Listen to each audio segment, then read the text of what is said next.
Lors d'un dîner de famille dimanche dernier, ma sœur s'est penchée en arrière sur sa chaise, affichant un sourire satisfait avant de lâcher la phrase qu'elle gardait en réserve toute la soirée. « Tu ne seras jamais propriétaire, Camille. » Papa a hoché la tête, l'air approbateur, et a ajouté « Contente-toi de rester locataire toute ta vie, c'est plus sûr pour toi. » Tout le monde m'a regardé, attendant que la honte s'installe, guettant un tremblement dans ma voix ou des larmes dans mes yeux, mais je ne leur ai rien donné de tout cela. J'ai simplement pris une lente inspiration, posé ma fourchette et dit calmement « Vous avez probablement raison. » Mais alors que l'atmosphère dans la salle à manger se détendait, chacun pensant que le moment de gêne était passé, quelque chose de tranchant s'est installé en moi, car le lendemain matin, avant que quiconque ne se réveille, j'ai passé un seul coup de fil. Celui qui allait réécrire toute l'histoire qu'il pensait contrôler. Je m'appelle Camille, et aussi loin que je m'en souvienne, ma famille a toujours mesuré la réussite au nombre de mètres carrés, au taux de crédit immobilier et à la capacité de chacun à se vanter de ses rénovations entre le fromage et le dessert.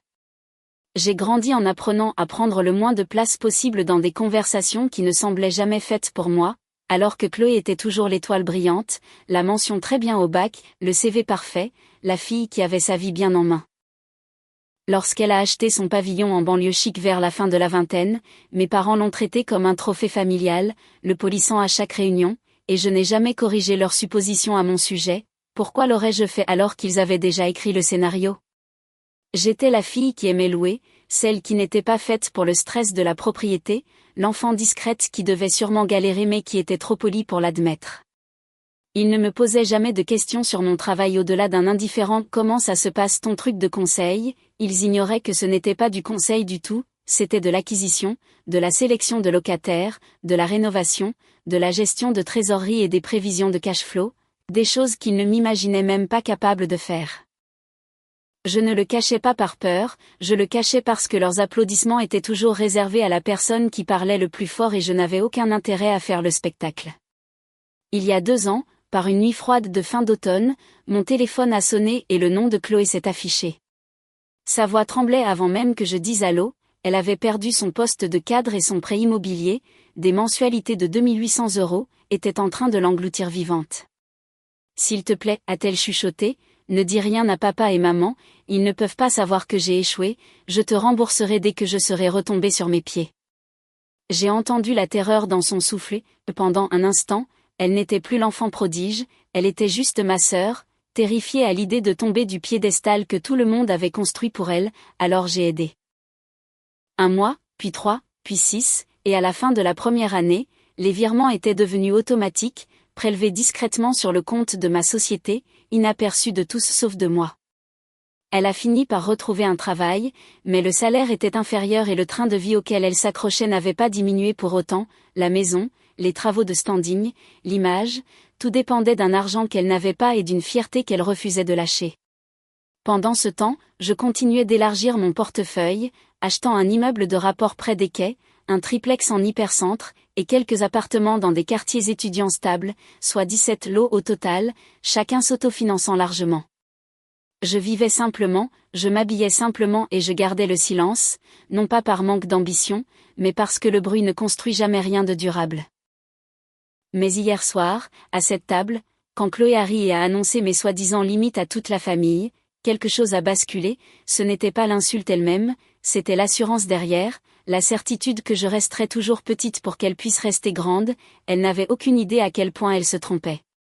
Le matin après ce dîner semblait étrangement calme, le genre de calme qui s'installe après une tempête, lourd et expectant, attendant presque que vous décidiez si vous allez reconstruire ou laisser les décombres tels quels.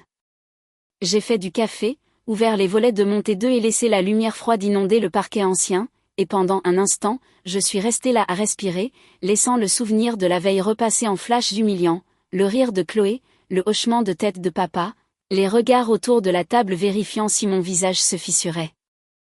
Mon téléphone a vibré sur le comptoir, un message de Chloé a allumé l'écran, une photo de sa cuisine avec une nouvelle crédence en marbre installée, suivie d'une autre ligne qui m'a noué l'estomac. Je pense refaire la salle de bain parentale ensuite, autant continuer à construire mon patrimoine. Patrimoine. Le mot m'a frappé plus fort que l'insulte, elle parlait de patrimoine en utilisant de l'argent qui n'était pas le sien, de l'argent que je transférais discrètement chaque mois depuis 2 ans, de l'argent qu'elle utilisait pour polir une vie bâtie sur des fondations en ruine.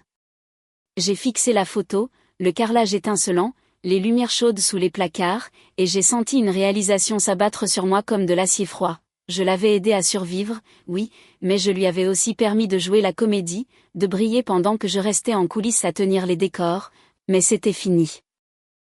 J'ai ouvert mon ordinateur portable, affiché le tableau de bord de mes investissements et fait défiler les chiffres, 17 biens, taux d'occupation stable, revenus en hausse, des mois de rénovation et de planification nocturne m'avaient amené ici, un succès silencieux, un contrôle silencieux, un pouvoir silencieux. J'avais passé des années à vivre en dessous de mes moyens, tandis que Chloé vivait bien au-dessus des siens, et pourtant le monde croyait que c'était elle la responsable, l'hypocrisie piquait, mais pas autant que mon propre silence, car je l'avais laissé faire. Le téléphone vibrait encore, un autre message de Chloé. La réno de la salle de bain sera peut-être chère, mais ça va ajouter une tonne de valeur, ça vaut trop le coup. Je n'ai pas répondu, à la place, j'ai appuyé sur le contact de Sophie, ma gestionnaire, qui a répondu à la deuxième sonnerie, chaleureuse comme toujours. Salut Camille, quoi de neuf? Je me suis assise à ma table de cuisine, le bois frais sous mes paumes, et j'ai dit d'une voix qui ne tremblait pas, j'ai besoin de faire un changement, arrête d'accepter ces paiements de loyer, effectifs dès le mois prochain. Une brève pause, douce mais lourde de sens, puis elle a demandé, tu es sûre? J'ai répondu, je suis sûre. D'accord, je mets tout à jour de mon côté. Quand l'appel s'est terminé, j'ai gardé mes mains sur la table, laissant le calme s'installer, la décision ressemblait à une encre qu'on lâche, lourde, irrévocable, mais nécessaire. 2 ans de soutien, 2 ans de secret, 2 ans à laisser ma sœur et toute ma famille croire à une version de moi qui n'avait jamais été vraie, il était temps que la vérité éclate. Je ne savais pas exactement comment ma décision allait se dérouler, mais je savais une chose avec une certitude absolue, Chloé était sur le point de sentir le sol se dérober sous ses pieds. Chloé n'a pas remarqué l'absence de virement tout de suite, elle ne le remarquait jamais, elle était habituée à ce que la vie soit fluide, à ce que l'argent prévisible apparaisse exactement quand elle en avait besoin, des filets de sécurité la rattrapant avant même qu'elle ne réalise qu'elle tombait. Mais 3 jours plus tard, juste après midi, mon téléphone s'est allumé avec son nom, je savais déjà de quoi il s'agissait avant de répondre. Camille. Sa voix tremblait très légèrement.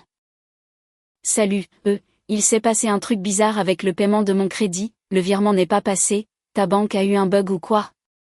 Je me suis adossée à ma chaise, laissant le silence s'étirer juste assez longtemps pour que la vérité respire entre nous, puis j'ai dit, non, il n'y a pas eu de bug. Une inspiration brutale, puis, d'accord, donc c'est retardé? Je dois l'attendre ce soir ou demain? Non, ça n'arrivera pas. Le silence à l'autre bout du fil n'était pas calme du tout, c'était de la panique piégée dans une fine coquille d'orgueil. Qu'est-ce que tu veux dire par ça n'arrivera pas, a-t-elle chuchoté. Je t'ai soutenu pendant 2 ans, ai-je dit d'un ton égal, 24 mois de paiement, ça s'arrête maintenant. Son calme s'est fissuré immédiatement. Camille, tu ne peux pas faire ça, je ne peux pas payer la totalité du crédit maintenant, je t'ai dit que j'avais juste besoin d'un peu plus de temps. Tu as dit ça il y a 1 an. C'était différent. Sa voix est montée dans les aigus, puis a vacillé. Je vais bientôt avoir une promotion, et la rénovation de la salle de bain va augmenter la valeur du bien, j'ai juste besoin que tu sois patiente. Patiente? Le mot avait un goût amer. Chloé, ai-je dit doucement, j'ai fini de te maintenir à flot pendant que tu prétends tenir debout toute seule. Il y a eu une petite expiration furieuse, moitié incrédulité, moitié dégoût. Alors quoi? Tu me punis à cause de ce que j'ai dit au dîner? Tu es dramatique, tu sais que je ne le pensais pas comme ça. Tu pensais chaque mot. Elle est restée silencieuse à nouveau, la vérité n'avait nulle part où se cacher. Mais pourquoi maintenant, a-t-elle fini par demander, la voix brisée. Pourquoi choisirais-tu maintenant pour me couper les vivres? Parce qu'hier soir, pour la première fois, j'ai vu la situation clairement, mon silence s'était transformé en permission, mon soutien s'était transformé en dû, et mon attention s'était transformée en un bouclier derrière lequel elle se cachait tout en se moquant de moi à travers la table du dîner. Mais je n'ai rien dit de tout cela, j'ai simplement répondu, parce qu'il est temps. La respiration de Chloé est devenue irrégulière. Je ne peux pas perdre la maison, Camille, je vais m'effondrer s'ils découvrent que je n'ai pas pu suivre, papa et maman vont. C'est ta responsabilité, l'ai-je interrompu doucement, pas la mienne. Elle a commencé à supplier alors, des promesses rapides, brouillonnes et émotionnelles de réduire ses dépenses, de trouver un travail mieux payé, de me rembourser un jour, tout cela sonnait douloureusement familier, recyclé de 2 ans de délai.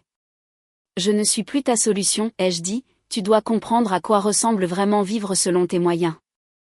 Pendant un long moment, aucune de nous n'a parlé, puis elle a raccroché sans dire au revoir. 2 heures plus tard, un nouveau texto est apparu sur mon écran, je convoque une réunion de famille ce soir. Les mots brillaient comme un avertissement, mais je n'ai pas ressenti de peur, j'ai senti la vérité prendre sa première grande inspiration. Le salon de mes parents semblait plus petit que d'habitude quand je suis entrée ce soir-là, comme si les murs eux-mêmes se préparaient à ce qui allait arriver. Maman était assise sur le canapé, se tordant les mains, papa se tenait près de la fenêtre, le dos raide, la mâchoire serrée, oncle Thierry rôdait près de la porte comme s'il voulait être aux premières loges du spectacle, et Chloé se tenait au centre de la pièce, les yeux rouges, le maquillage coulé, essayant de paraître composée mais échouant à chaque respiration. Elle n'a pas attendu que je m'assoie. Dis-leur, a-t-elle lancé, la voix fine et tranchante. Maman a froncé les sourcils, nous dire quoi? Chloé a avalé difficilement, sa gorge se nouant. Je ne peux pas payer les traites de ma maison. Maman a cligné des yeux, confuse, les sourcils de papa ont tressailli, pas tout à fait de l'incrédulité, mais pas loin non plus. Je n'ai pas dit un mot. Chloé a continué, la voix se brisant, je n'ai pas pu le faire depuis 2 ans. Un long silence, puis oncle Thierry a toussé, 2 ans. Ses yeux ont filé vers moi, puis se sont détournés. Camille m'a aidé. Papa s'est redressé, t'as aidé comment? Une autre respiration tremblante, elle payait mon crédit. Maman a laissé échapper un petit hoquet, sa main volant à sa poitrine, papa a fixé Chloé comme si elle venait d'avouer avoir mis le feu à la maison. 2800 € par mois, a-t-il murmuré, chaque mois? Oui, a chuchoté Chloé. Tous les yeux se sont tournés vers moi, le choc, la confusion et l'embarras tourbillonnant dans un lourd silence. Papa a finalement réussi à articuler, mais Camille est locataire. Elle a à peine. J'ai à peine quoi, ai-je demandé, ma voix calme et stable.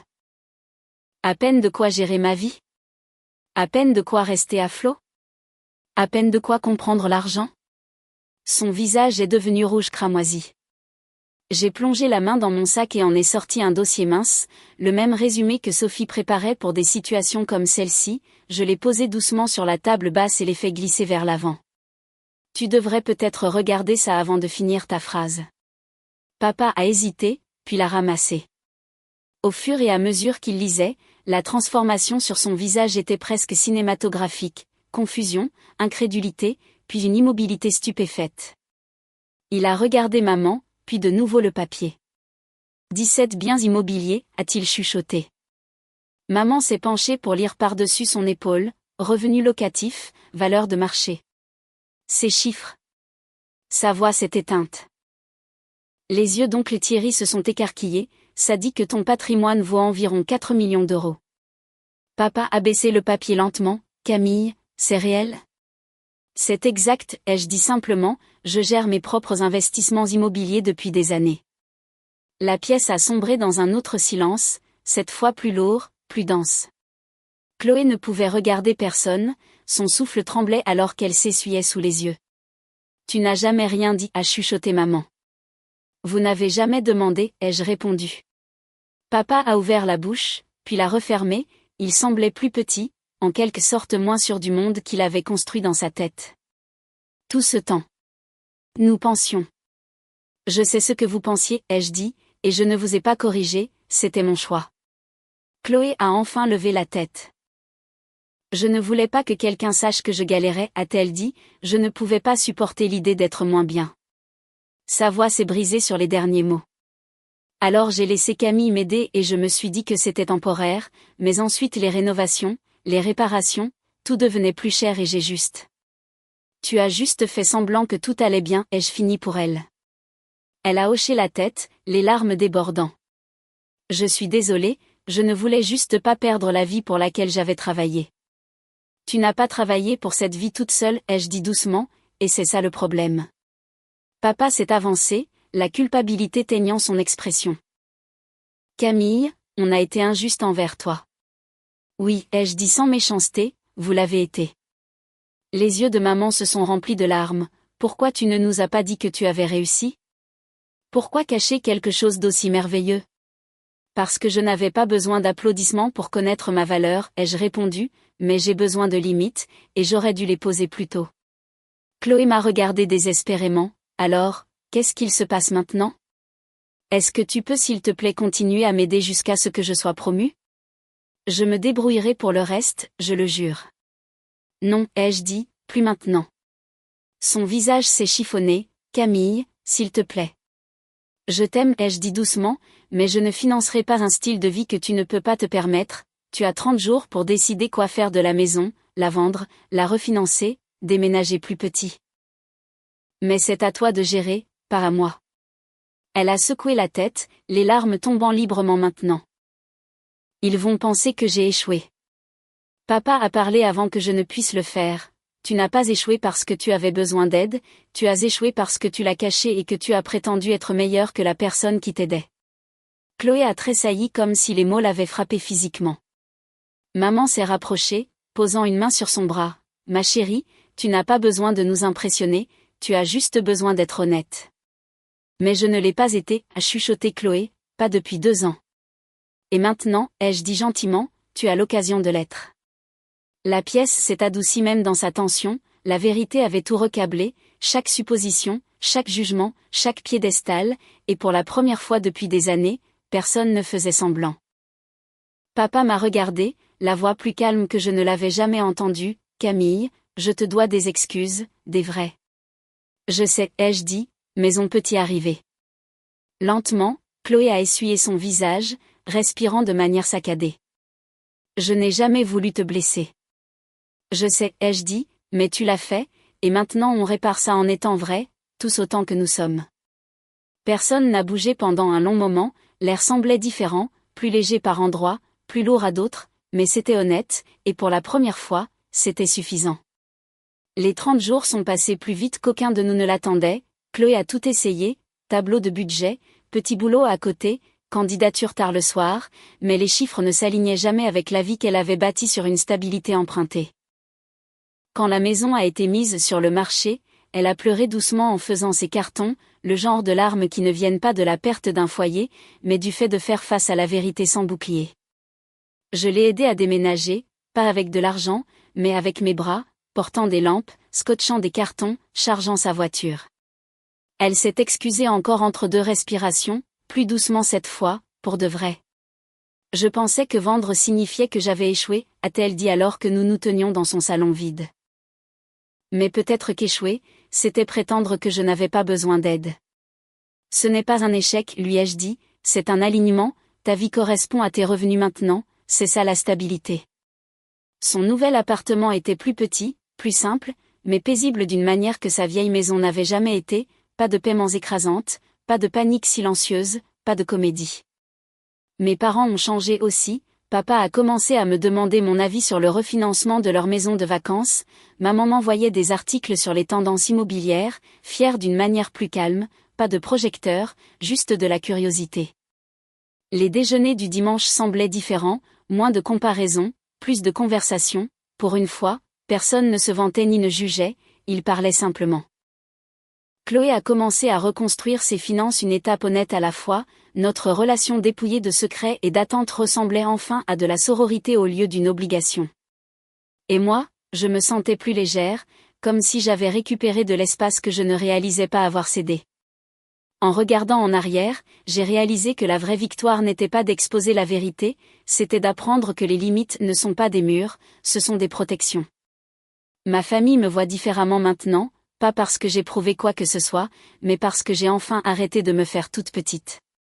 Chloé se reconstruit honnêtement cette fois, et nous sommes plus proches grâce à ça, la paix a une saveur différente quand elle n'est pas achetée avec du silence.